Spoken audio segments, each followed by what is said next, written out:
Central গভর্নমেন্টের information and broadcasting ministry এবং sports মিনিস্ট্রিকে যে চিঠিটি পাঠিয়েছি তা হলো আমাদের দেশে বিশ্বকাপ ফুটবলের সম্প্রচার বিষয়।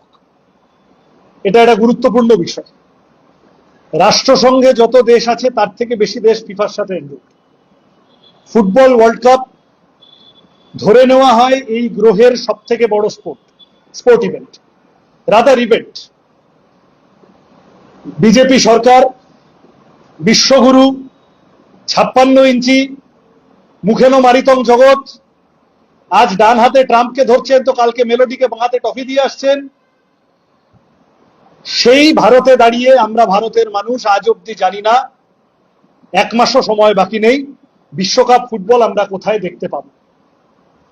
বিশ্বকাপ ফুটবলের ব্রডকাস্টিং রাইটস বারবার প্রসার ভারতী এবং দূরদর্শন তারা এটা এনশিওর করতে ব্যর্থ হচ্ছে। ফিফা আস্কিং প্রাইসটা একাধিকবার কমিয়েছে, কিন্তু ভারতে সেই অর্থে কোনো ব্রডকাস্টার সাড়া দেননি। আজকে এই মুহূর্তে দাঁড়িয়ে, with the tournament only weeks away, no broadcaster has acquired the Indian rights. 140 কোটি মানুষ বিশ্বকাপ ফুটবল দেখার উত্তেজনা, তার যে সামগ্রিক রোমাঞ্চ অভিজ্ঞতা, আমাদের দেশের পশ্চিমবঙ্গ সহ অসংখ্য রাজ্যে ফুটবল বিশ্বকাপের একটা মাস প্র্যাকটিক্যালি উৎসবের মেজাজে মানুষ থাকেন।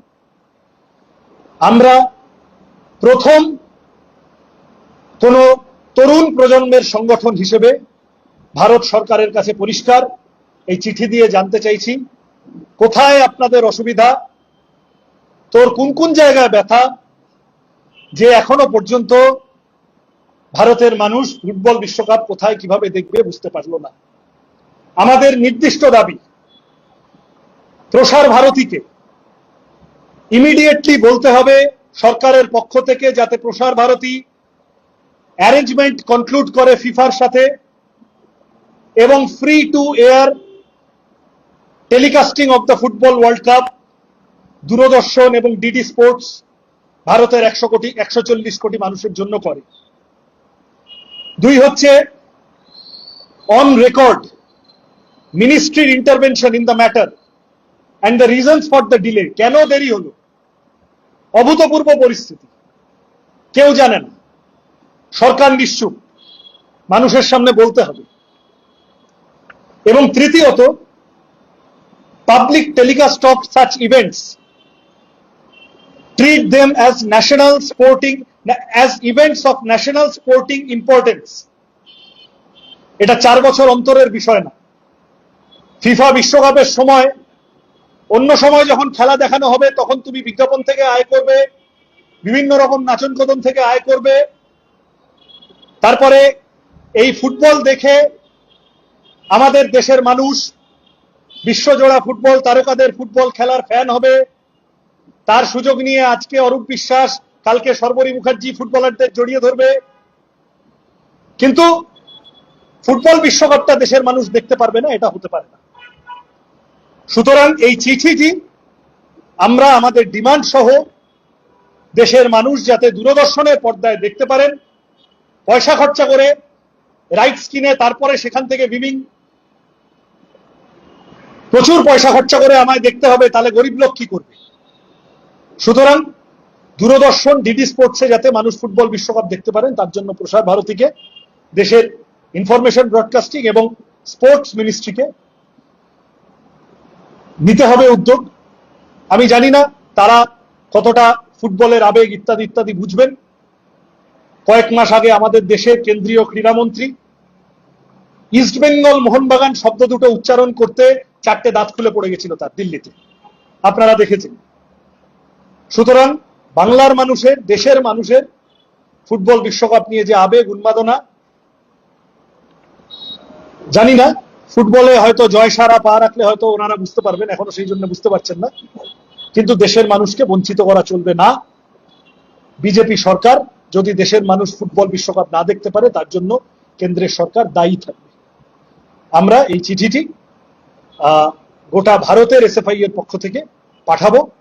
আজকে এই চিঠিটা আমরা একবার কি দাঁড়িয়ে না বসে প্রকাশ করলেই হবে তো তোমাদের সামনে? তুমি একটা ধরে নাও, একটু ভিজুয়াল একটা নিয়ে নিও, কপি মিডিয়ার হাতে দিয়ে দেবো, একটা কপি দিয়ে দেবো। প্রণয় করি ঠিক আছে, এই রইল নিয়ে।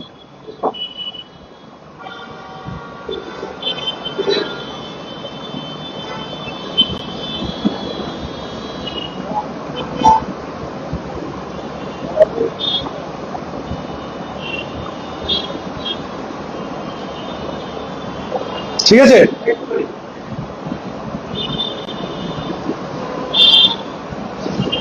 এবার যদি কোনো প্রশ্ন উত্তর থাকে একসাথে নেব।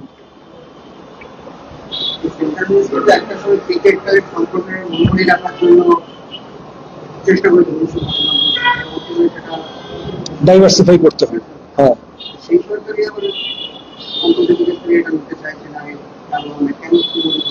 সে আমি জানি না, ওরা বুঝতে পারবে। ওই জন্য বললাম সম্ভবত জয় সারা ফুটবলে পা রাখেননি, ক্রিকেটটার পিন্ডি চটকেছেন। ওই জন্য হয়তো ওনারা বোঝেন না যে ফুটবলের প্রতি ভারতের মানুষের আবেগ ইত্যাদি। তুমি দেখেছো আর্জেন্টিনা যখন গতবার ওয়ার্ল্ড কাপ জিতলো, তারা স্পেশালি কেরালার মানুষকে, বাংলার মানুষকে ধন্যবাদ জানিয়েছিল, আর আর্জেন্টিনা টিম তাদের অফিসিয়াল হ্যান্ডেল। সুতরাং আমাদের দেশে অসংখ্য, শুধু ইস্টবেঙ্গল মোহনবাগান মোহামেডানের তো প্রশ্ন নয়, গোয়া বলো, ব্যাঙ্গালোর বলো, দিল্লি বলো, এই যে কিছুদিন আগে মেসি এসেছিলেন, আমাদের রাজ্যে অনুষ্ঠান পণ্ড হয়ে গেছিল, কিন্তু বাকি কতগুলো জায়গায় অত্যন্ত সুন্দরভাবে হয়েছিল এবং হাজার হাজার মানুষ ভিড় করে দেখেছিলেন। ফলত ফুটবলকে নিয়ে ভারতের মানুষের আবেগ আছে। ফুটবলটা কালেকটিভ স্পোর্ট, টিম স্পোর্ট। আরো ট্রেস ব্যাক করলে ফুটবলটা গরিব মানুষের খেলা। গরিব মানুষের খেলায় একসাথে মিলেমিশে একটা সামাজিক বোধ তৈরি হয় ফুটবলকে কেন্দ্র করে। এখন আমি জানি না যে আরএসএস বিজেপি যারা সরকার চালাচ্ছে, দেশ চালাচ্ছে, তারা তো মানুষকে এক জায়গায় আনতে চায় না, তারা মানুষকে জাতের নামে, ধর্মের নামে ভাগ করতে চায়। তুমি ওখানে থাকো, তুমি ওখানে চলে যাও, তুমি এটা খাবে না, তুমি ওটা করবে না। ওই জন্য সবাই মিলে যে খেলাটা খেলে, সেই খেলাটা সম্পর্কে কোনো বাড়তি বিতরাগ আছে কিনা জানি না, কিন্তু রিয়েলিটি হচ্ছে যে ফুটবল ওয়ার্ল্ড কাপের এক মাসও বাকি নেই, ভারতের মানুষ জানে না যে তারা কোথায় ফুটবল ওয়ার্ল্ড কাপটা এবছর দেখতে পাবে। আমরা জেনজিদের এই প্রশ্নে এগিয়ে আসার আবেদন করছি। জেন আলফা যারা আছেন, যারা আমাদের মতো মিলেনিয়াল, সব বয়সের মানুষ যারা ফুটবল ভালোবাসেন, ফুটবল দেখেন, ফুটবল বিশ্বকাপের জন্য রাত জাগেন, তারা প্রত্যেকে এই প্রশ্নটা ভারত সরকারকে করুন। আমরা কেন আমাদের প্রিয় স্পোর্ট ইভেন্ট, পৃথিবীর সব থেকে বড় ইভেন্ট, সেটা আমাদের দেশে কোথায় দেখতে পাবো এখনো কেন আমরা সুনিশ্চিত হতে পারছি না?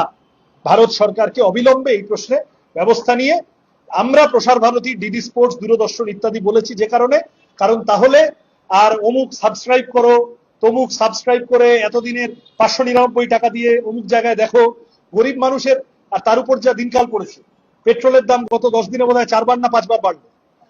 এই যে মানুষের সর্বনাশ হতে চলেছে, শিক্ষার সর্বনাশ, চাকরির অভাব, মাইনে পত্তন নেই, সেখানে দাঁড়িয়ে দূরদর্শনের বা এই ধরনের কোনো অ্যাক্সেসিবল টু অল, এই ধরনের কোনো এজেন্সির দায়িত্ব নেওয়া উচিত, ফুটবল ওয়ার্ল্ড কাপটা যাতে সহজলভ্য হয়ে সাধারণ মানুষের কাছে পৌঁছে।